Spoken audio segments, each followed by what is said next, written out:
Our scripture reading is from Matthew chapter 28, verse 1 to 10, English Standard Version. We will read responsibly and all together at the last verse. The resurrection, verse 1. Now after the Sabbath, toward the dawn of the first day of the week, Mary Magdalene and the other Mary went to see the tomb.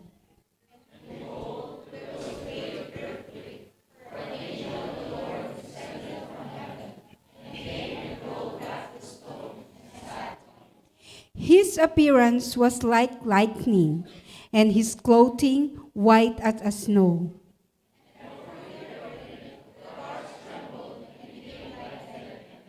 Verse 5. But the angel said to the woman, "Do not be afraid, for I know that you seek Jesus who was crucified.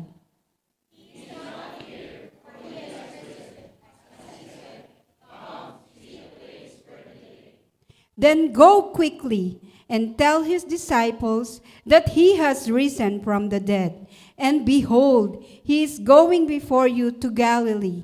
There you will see him. See, I have told you."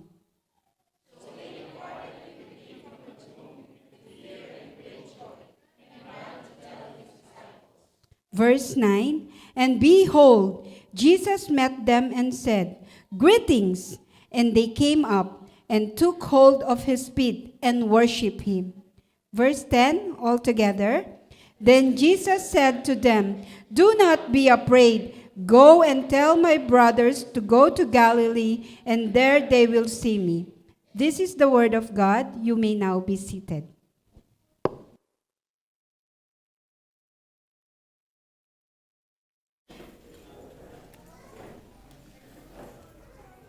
Good afternoon po sa ating lahat at welcome po muli sa ating worship service.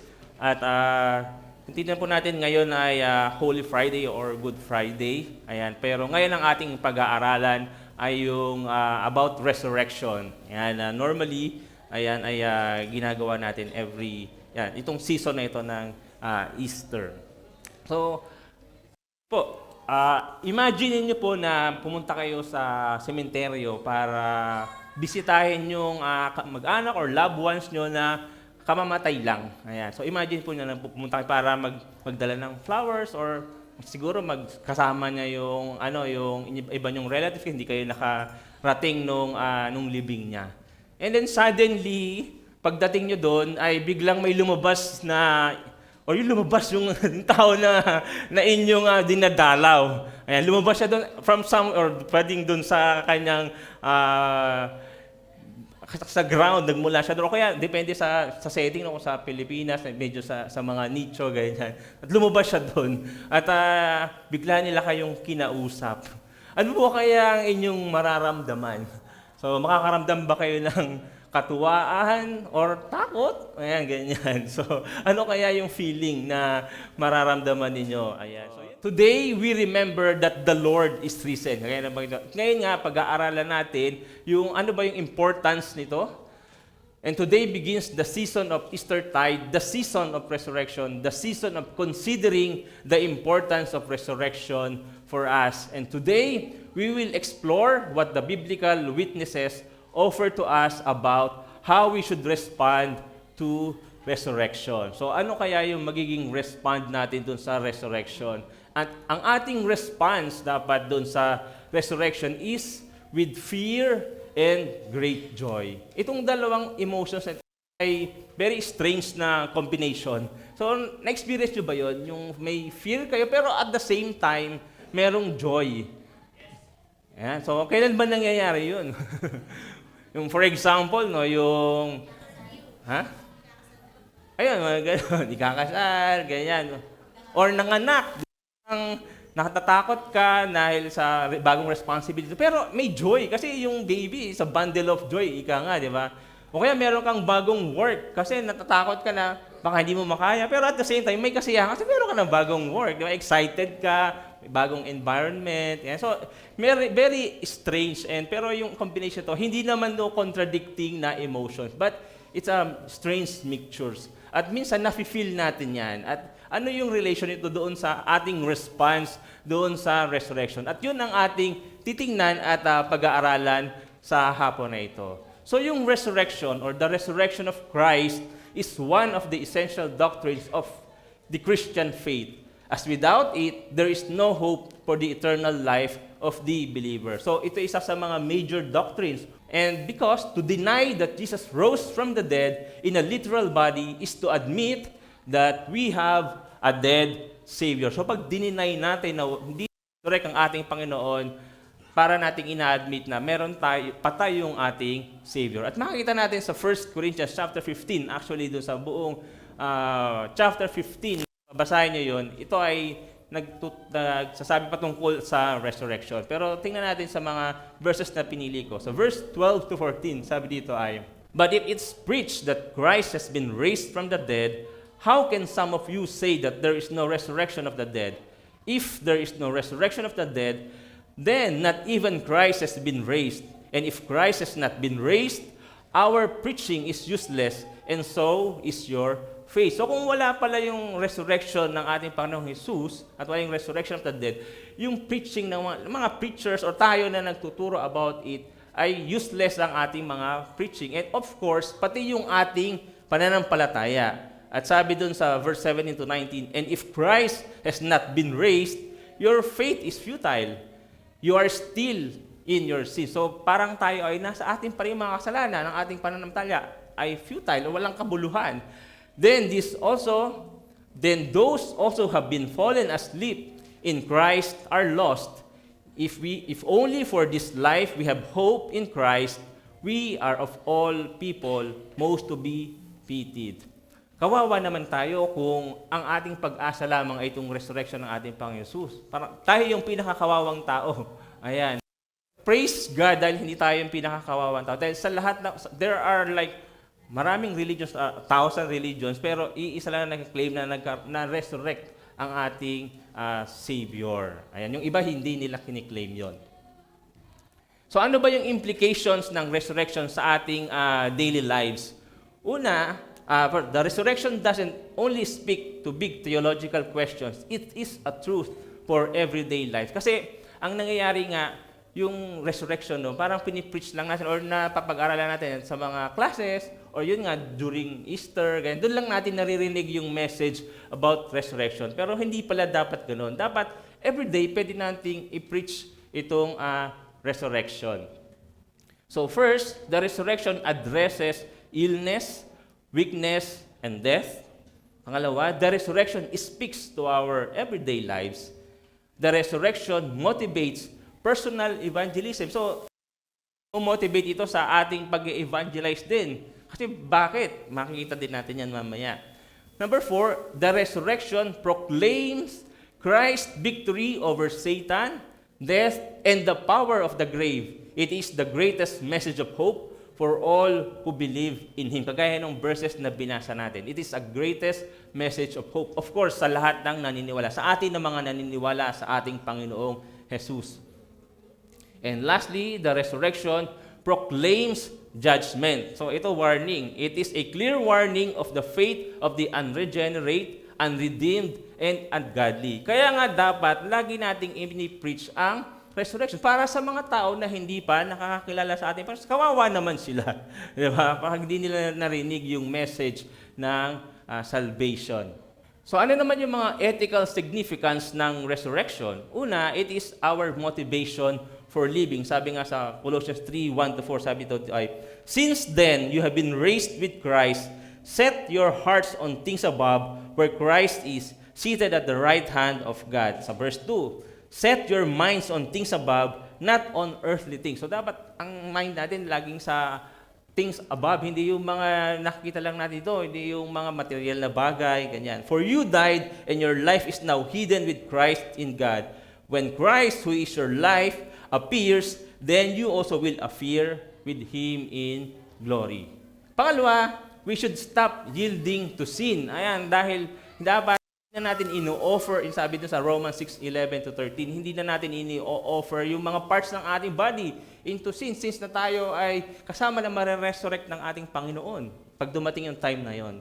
So we must stop yielding, hindi tayo nag-give in doon sa kasalanan. And lastly, our labor is not in vain. Ito yung pinaka-conclusion doon sa 1 Corinthians chapter 15. Sabi ito ay, therefore, my brothers and sisters, stand firm. Let nothing move you. Always give yourselves fully to the work of the Lord because you know that your labor in the Lord is not in vain. So lahat ating pagpapagal sa ating Panginoon dahil sa may resurrection, yun yung hope natin, hindi yan nawawalang kabuluhan. Kaya patuloy tayo na magsipag sa lahat ng ating mga ginagawa, saan man, sa ministry, sa evangelism, sa pag-aaral ng salita ng ating Panginoon, hindi yan nawawalan ng kabuluhan sa ating Panginoon. So ito yung mga ethical significance ng resurrection.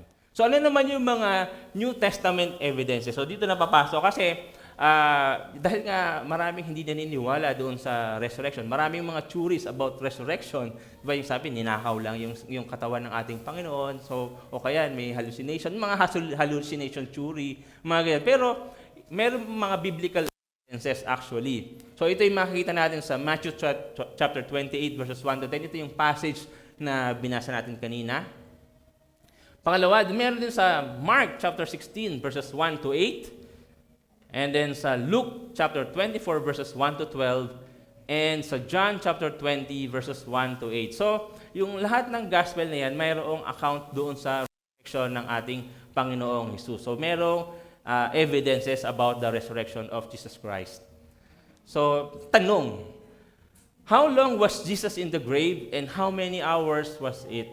So, sabi niya, in the third day, siya ay magre-resurrect. So, pag 3 days, sabi natin, dapat 72 hours na nasa grave. Pero technically, kung bibilangan ninyo, parang more or less 30 to 36 hours lang yung resurrection. Hindi naman natin alam exactly kung kailan talaga na-resurrect ang ating Panginoon. Kung bibilangan mo din, nag-start siya na dun sa tomb, no? Dinala siya ni Joseph Arimathea, evening na.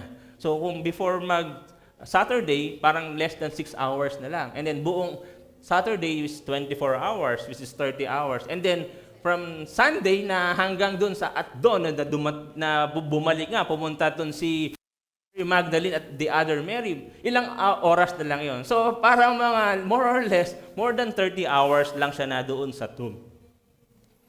And what time did the resurrection take place? So, nobody knows. Wag niyo na po kaming tanungin. Hindi na yun importante. Ang importante, nag-resurrect. Kasi parang, kailan ba talaga? Di ba? Ganyan. So, yun yung mga tanong-tanong lang. Natin yung sa mga verses na binasa natin. So, verse 1, after the Sabbath, at dawn on the first day of the week, Mary Magdalene and the other Mary went to look at the tomb. So, bumalik sila to look at the tomb. So, mga references. So, ito na nga yung tanong when. Masasagot natin, kailan ba talaga? So, siyempre, ang masasagot natin, kailan sila pumunta dun sa tomb? Hindi yung kailan nag-resurrect. Okay? So, sabi dun sa Matthew 28 verse 1, sabi niya, at dawn. Ayan, siya bukang liwayway. Sino na magising ng mga ganong oras dito? Ako lang pala yun. Nagigising na mga 4:30, 4:45. Sa Mark naman, sabi just after sunrise. So, may araw na. Itong nito at dawn, di ba? Sa Luke 24, very early in the morning. At sa John naman, while it was still. So, walang specific na oras. Yan, sa military nga, yan tinatawag na BMNT or yung before morning nautical twilight. So, iba-iba yung oras na sinasabi dito. No? Kung kailan sila dumating doon sa tomb. So, sino naman ang unang dumating doon sa tomb? So, sa Matthew 28, sabi ito ay si Mary Magdalene and the other Mary. So, sa Matthew 27, kung titingnan natin, nung kinuha nga nung ni-request ni Joseph Arimathea na mailibing nga doon si Jesus Christ sa tomb na pag-aari niya, si Mary and the other Mary din, makikita niyo, silang dalawa din, nandun lang opposite side nung tomb na yon, naghihintay sila. So nakita nila kung paano na siniled yung tomb na yon.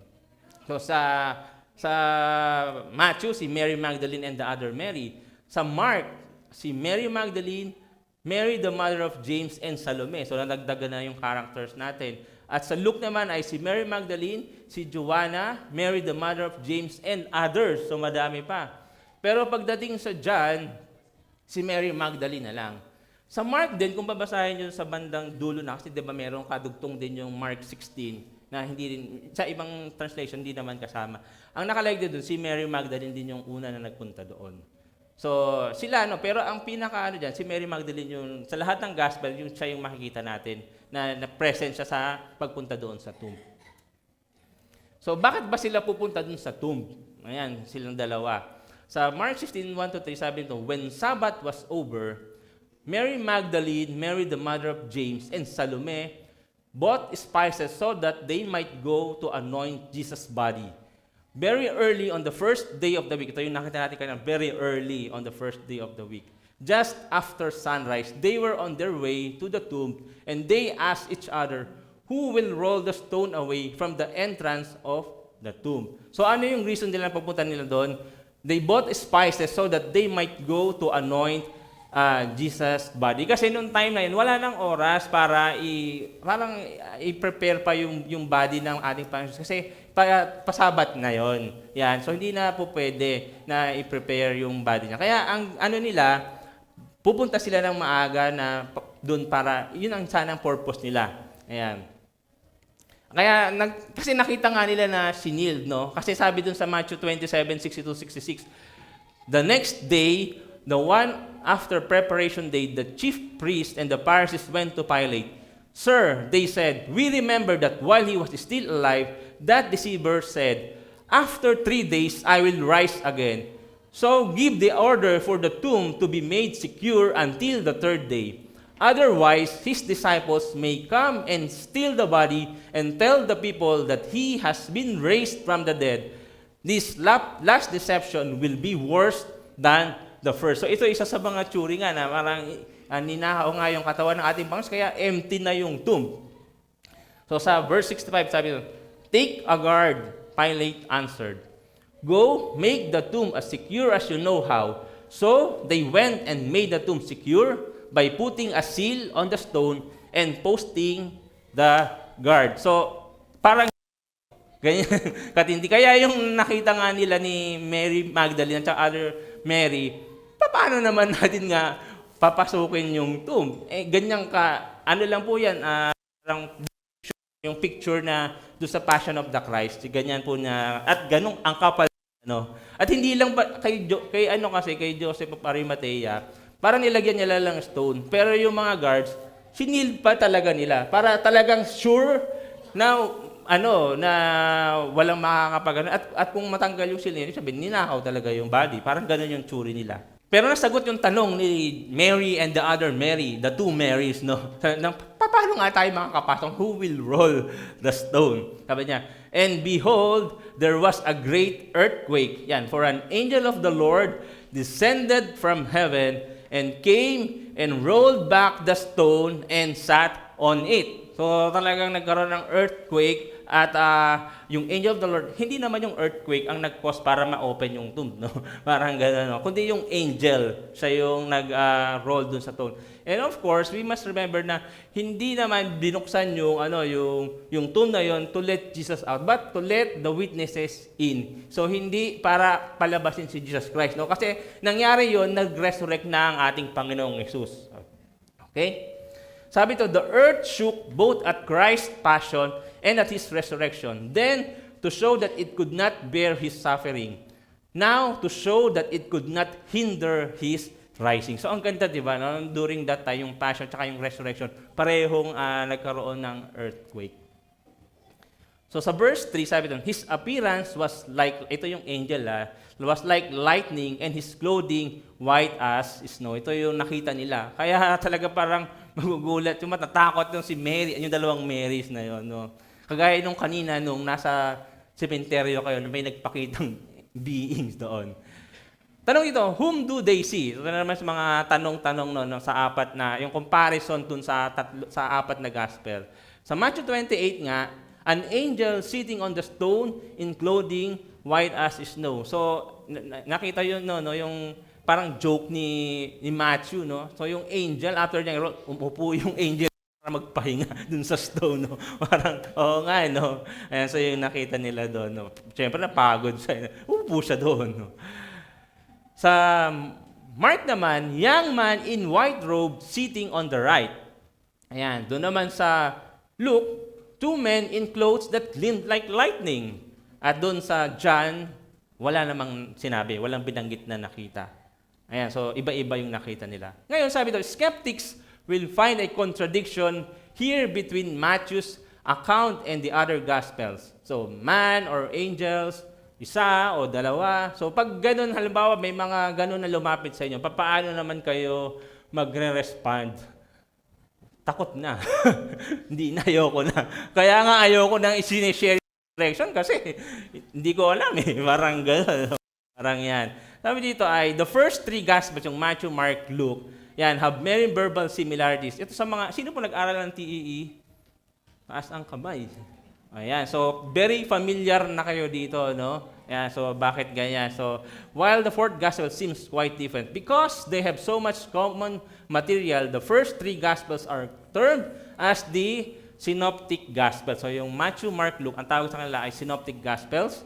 The word synoptic comes from the Greek word syn, meaning together, and opsetai, to see. So, pag pinagsama, it means presenting or taking the same or common view. Kaya kung makikita niyo yung accounts ng Matthew, Mark, and Luke, hindi lang dito sa resurrection or sa mga iba pang parang pare-parehas, no, may mga similarities, pero may mga konting very minor differences lang naman na nasagot din naman yan ng mga scholars. Pero wag na nating pahirapan pa yung mga sarili natin na i-discover. Hayaan na natin yung mga Bible scholar yung mag-discover, no?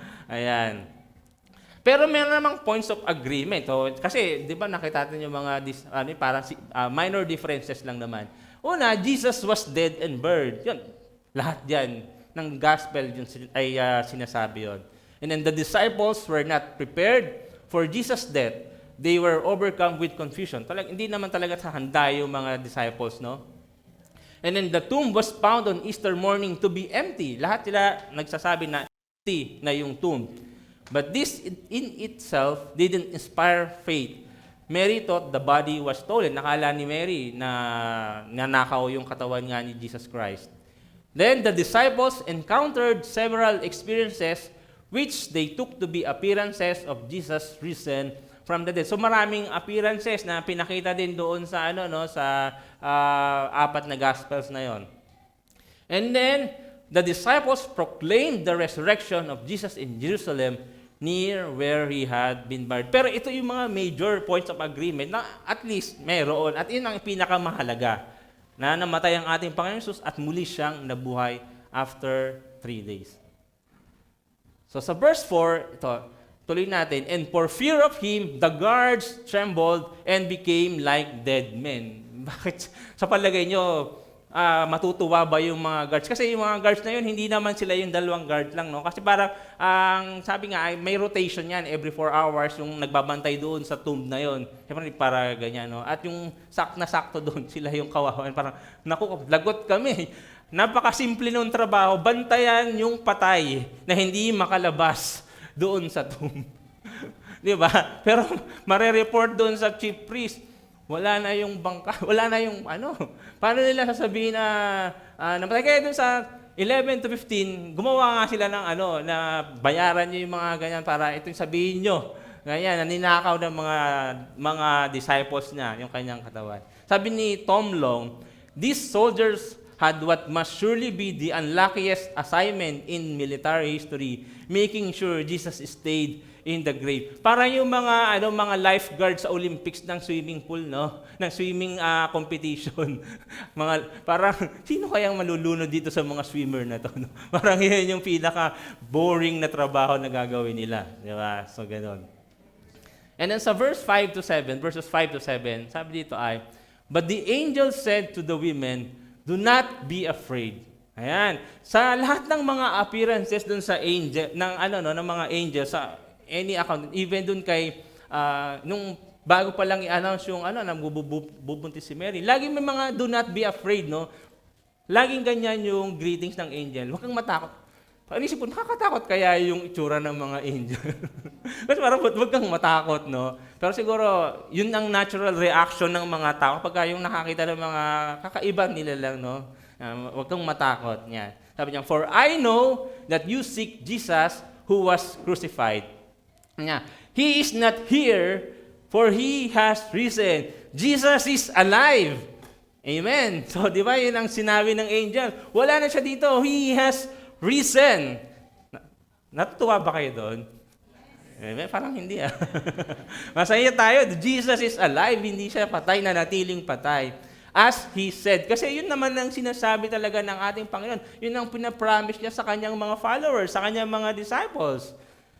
And then, sabi niya, "Come, see the place where He lay, then go quickly and tell His disciples that He has risen from the dead." So itong apat na verbs nito, come, see, go, and tell, ito to yung, these four imperatives, ito yung nagko-comprise sa Christian experience natin. Ito yung kailangan natin gawin, to come and see, go and tell. And later on, I will explain a little. Yan, "For He has risen from the dead." Yan yung sinabi ng angel, na yun ang talaga yung sinabi ng ating Panginoon. "And behold, He is going before you to Galilee." Bakit sa Galilee? Kasi yun parang doon naman yung everyday life nila. And ito din yung ating lugar kung saan yung pinaka everyday experiences natin na nagaganap. "There you will see Him. See, I have told you." So what is the message of Easter? Come, see, go, and tell. So, ito raw yung Christian life and experiences natin na dapat ginagawa din natin. So, una, yung come. Sabi dun sa Matthew 11:28-30, di ba pag sinabing come, it is a word of invitation. Kapag may nagsabi ng come, halika, di ba? Parang masaya yung gano'n na nai-invite ka, di ba? So, gano'n yung sinabi ng angel, halika dito, halika kayo dito. At gano'n din yung sabi ng ating Panginoon sa atin, especially sa 11:28 ang Matthew. "Come to me, all who labor and are heavy laden, and I will give you rest." Di ba? Ang sarap no, na kapag tayo mga nabibigitan, ini-invite tayo ng ating Panginoon at magkakaroon tayo ng kahingahan. "Take my yoke upon you and learn from me, for I am gentle and lowly in heart, and you will find rest for your souls. For my yoke is easy and my burden is light." So, Jesus says, "Come, come unto me." So, yun ang sabi natin, Panginoon, lumapit kayo sa ating Panginoon. Diba? So, lahat ba tayo lumalapit sa ating Panginoong Jesus? Of course, lahat tayo ay lumalapit sa Kanya. When we come to Him who has left the tomb, we come to Him that is risen from the dead. We come to Him who is living right now in heaven. We come to Him who is offering forgiveness and salvation to all who believe.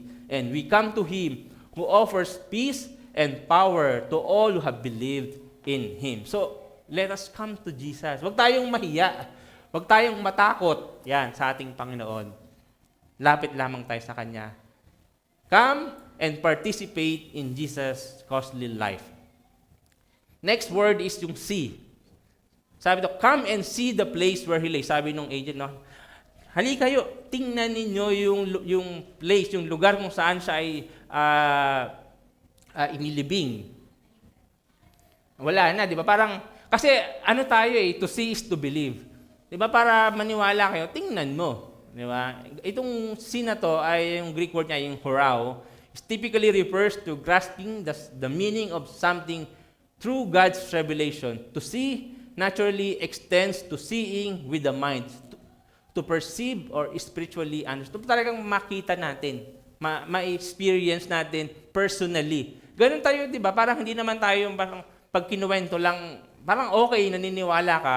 Pero pag nakita mo na personally, mas dun ka lalong naniniwala. Mas na-experience mo, mas lalo kang naniniwala. So when we see the place where they laid Him, we see that the Father did not forsake Jesus.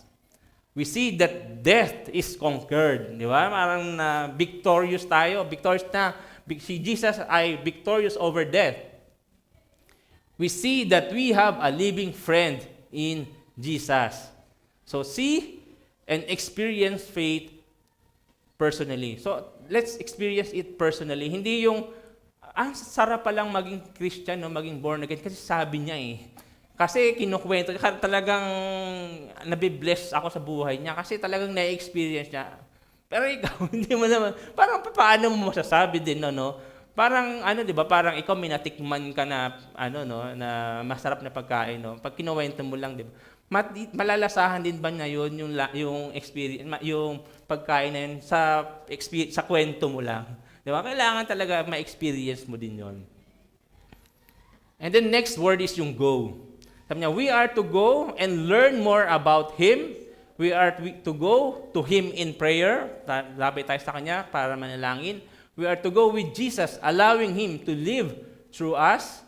And we are to go to church and fellowship with other believers. Kaya nga tayo narito ngayon. We are not just worshiping, listening sa Word of God, para din magkaroon tayo ng fellowship sa ating kapwa believers. And we are to go to a lost and dying world.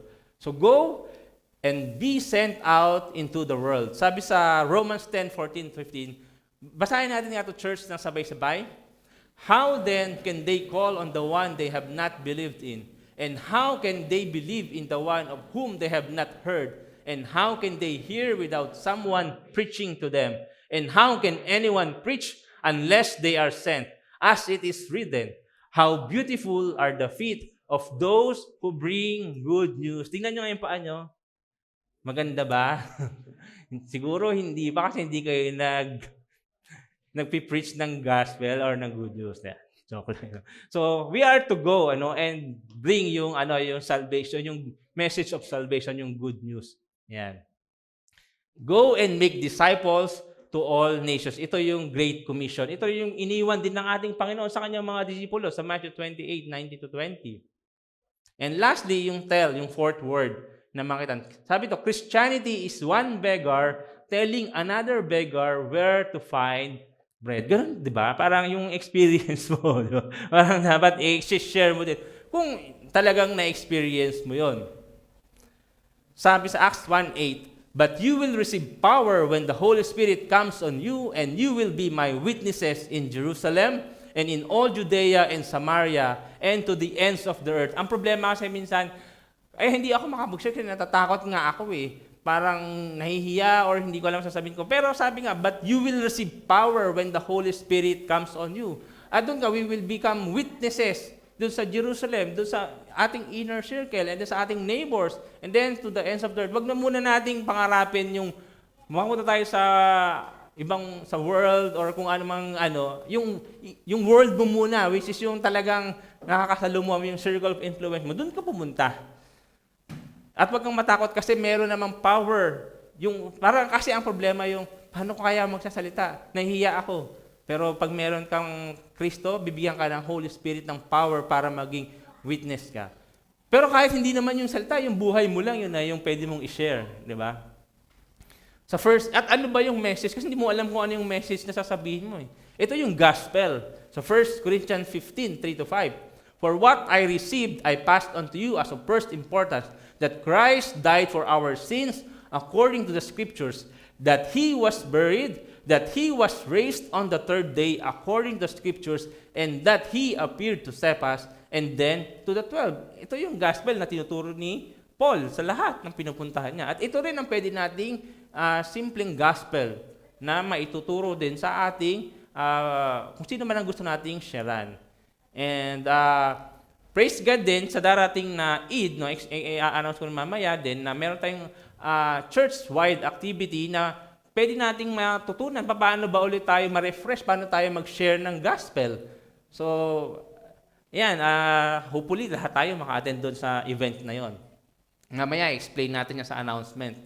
And sa Romans 1:16, kagaya ng inawat natin kanina, sabi, for I am not ashamed of the gospel. Dapat hindi tayo nahihiya doon sa gospel. Because it is the power of God that brings salvation to everyone who believes, first to the Jew, then to the Gentile. So, wag tayong mahiya na mag-share ng gospel. Kasi nga, kawawa yung kanilang implications, no? Hindi lang yung judgment, no? Pag namatay sila na hindi nila na-receive yung gospel or wala silang Kristo sa buhay nila, saan sila mapupunta?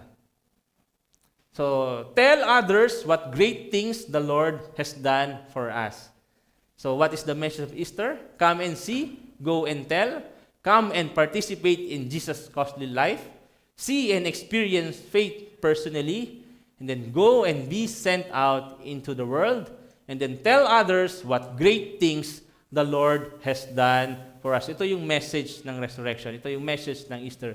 Pero ano naman yung magiging response naman pagdating dito? So, tingnan natin yung naging response din nung unang naka-receive ng balita about doon sa resurrection ng ating Panginoong Hesus. Ito yung naging response nila. So, they departed quickly from the tomb with fear and great joy and ran to tell His disciples.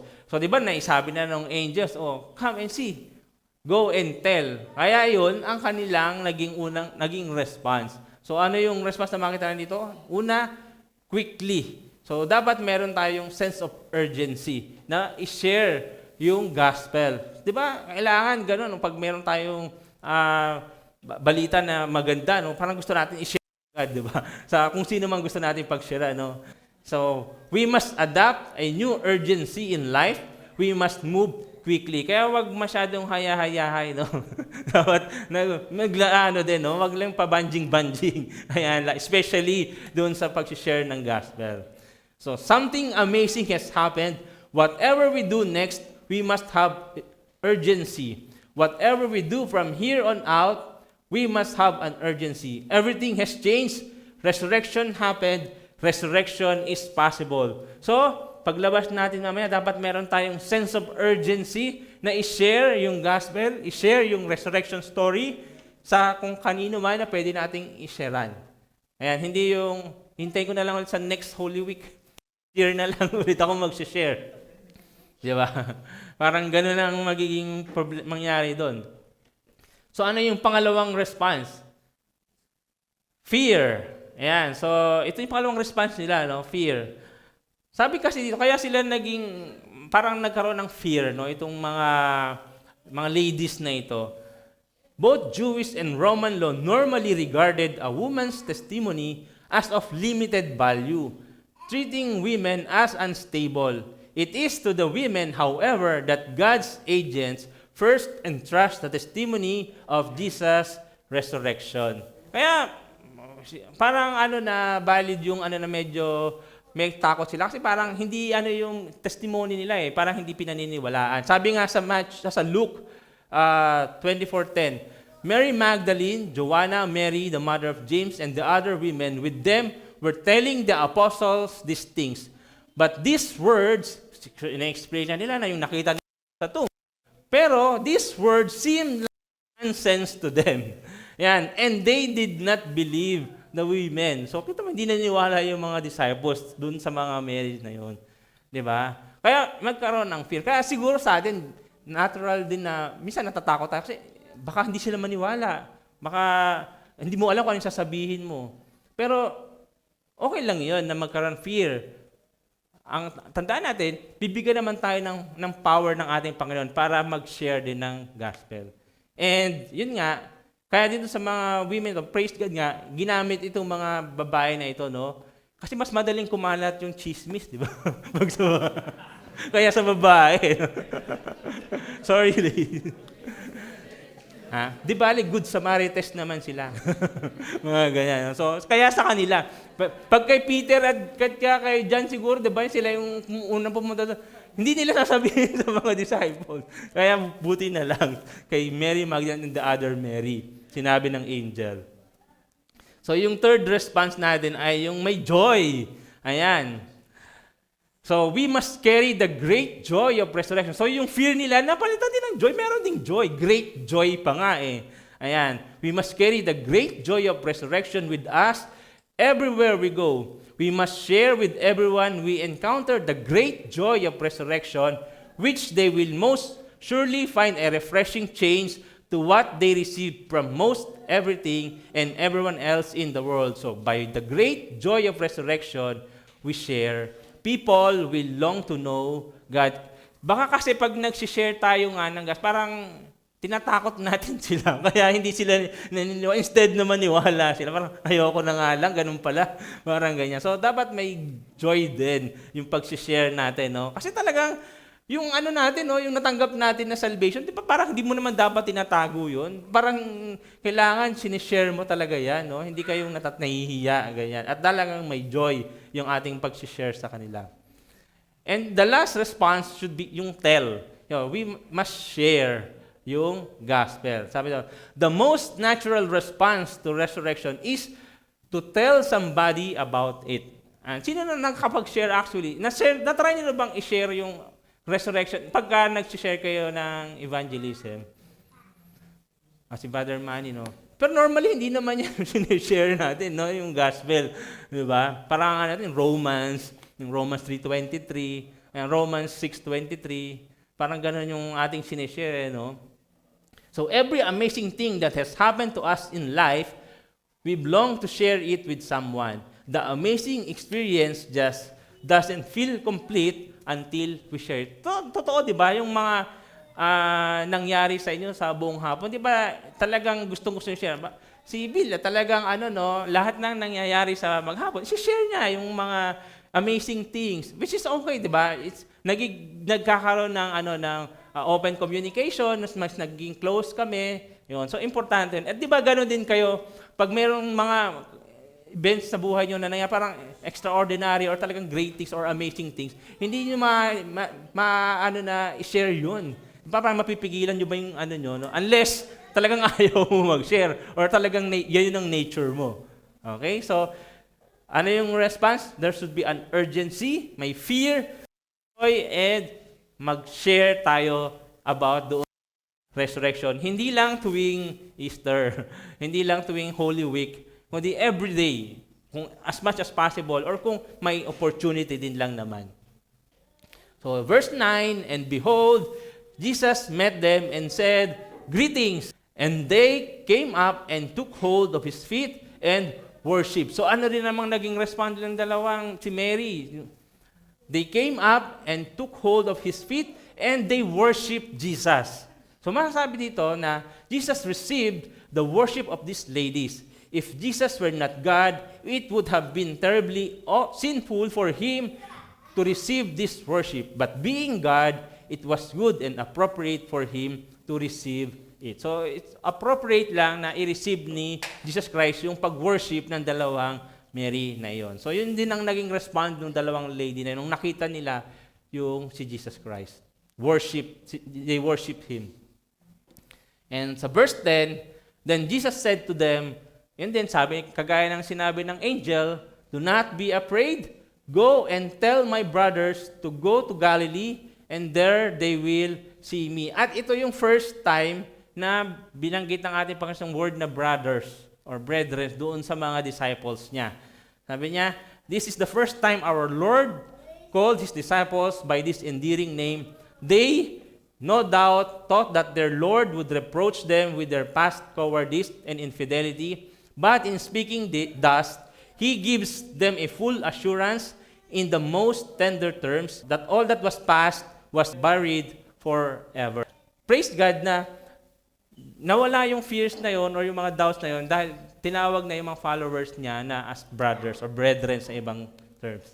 Yun, praise God at they tell my brothers to go to Galilee. Yung Galilee nga, ito yung place, our everyday life. Kasi man talaga sila yung time na nag-minister na yung ating Panginoong Jesus. So, in conclusion, sa ating sermon, sa ating resurrection sermon, and with fear and great joy, let us remember that the victory of Jesus over the grave is not a historical event to be celebrated once a year during Easter. So, hindi dapat ganun lang, no? It is the very essence of our faith, the source of our hope, and the foundation of our eternal life. Because he overcame, we too can face tomorrow. All fear is gone, and we know who holds the future. And let us walk forth from this place, not just as hearers of the word, but as doers. Let us live each day in the victory of Jesus, proclaiming his death and resurrection until he comes again. So let us proclaim, lagi nating i-share yung resurrection of Jesus Christ until he came. Kung loobin ng Panginoon na nandito pa tayo. And isa lang naman yung application natin. So the resurrection is a cause for joyful fear. Let's preach it regularly towards that end. Tell the resurrection often. By it, we invite rejoicing and trembling, making people mindful of both God's mercy and His holy justice. Di ba? Hindi lang may victory, kundi of course, may judgment. So lahat ng wala sa ating Panginoon Jesus, hindi makakama na mare-resurrect. And magbibigay yun ng takot sa mga tao. And of course, wag naman natin silang takutin. We share with joy, yan, with passion. Of course, talaga, 'di ba, yung na-receive mo na na message, no? At 'yun ang natanggap natin mula sa ating Panginoong Hesus. And hopefully nga ma-remind tayo na hindi lang natin ito ginagawa, hindi lang natin sinishare yung message ng resurrection tuwing Easter, tuwing Holy Week. Ayan, may pagkakataon, ito isa sa mga pwede nating i-share sa ating kapwa, sa mga tao na nasa ating paligid. So yun po, let us pray. Hallelujah, Lord. Hallelujah, Lord. Hallelujah. Lord, pinupuri ka po namin, sinasamba, dinadakila, Panginoon, sapagkat kayo po ang Diyos namin, kayo ang aming Diyos na buhay. Kayo ang Diyos na hindi na natili sa inyong tomb, Panginoon God. Salamat, Panginoon, sa buhay na walang hanggan na ipinagkaloob mo po sa amin, O God. Salamat, Panginoon, na napawi ang aming mga kasalanan, na isulat ang aming mga pangalan sa aklat ng buhay, Panginoon God. Maraming salamat, Panginoon God. Salamat, Panginoon, at kami po ay nagkaroon ng buhay na ito, O God. At dalangin po namin, Lord, na magkaroon po kami ng boldness, magkaroon kami ng kapangyarihan, Lord, mamula na sa Holy Spirit to share yung gospel sa iba, Panginoon God, sa mga tao na hindi pa po nakakakilala sa inyo, God, sa mga tao na wala pa pong personal na relationship sa inyo, God. Tulungan niyo po kami, Panginoon, at gabayan kami, Panginoon, sa aming mga pag-share sa aming kapwa, Panginoon. Patawarin niyo po kami, Panginoon, kung may mga pagkakataon na meron opportunity pero hindi po namin nagawa ang pag-share ng magandang balita, Panginoon God. At tulungan niyo din po kami na mas matuto pa, Panginoon, kung paano namin maibabahagi ang magandang balita ng kaligtasan, O God. Maraming salamat, Panginoon God. Sa iyo po ang lahat ng kapuhan kadakilaan, po ang aming dalangin sa pangalan ni Jesus. Amen and amen. God bless po at magandang hapon po.